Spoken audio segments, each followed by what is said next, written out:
Happy teachers day বলো। হাতটা হাত না, দিদি খুলবে, না দিদি খুলবে। দিদি আগে খোলো শিগগিরি।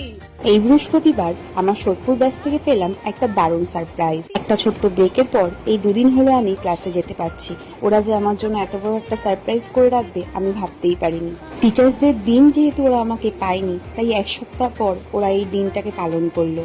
আর এই সেলিব্রেশনের পেছনে একটা বড় অবদান হলো এই ব্যাচের গার্জিয়ানদের। এই ব্যাচের প্রত্যেকজন গার্জিয়ান ভীষণ সাপোর্টিভ, ভরসাযোগ্য এবং আমাকে ভীষণ ভালোবাসে। ওদের এই ভরসা, সাপোর্ট আর পুচকেগুলোর ভালোবাসা আমার মনের জোর সবসময় দ্বিগুণ বাড়িয়ে দেয়।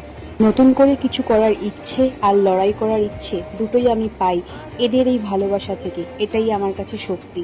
খুব সুন্দর একটা সন্ধ্যা উপহার দিয়েছিল ওরা আমাকে, সঙ্গে একটা সুন্দর গিফট যেটা খুব স্পেশাল ছিল।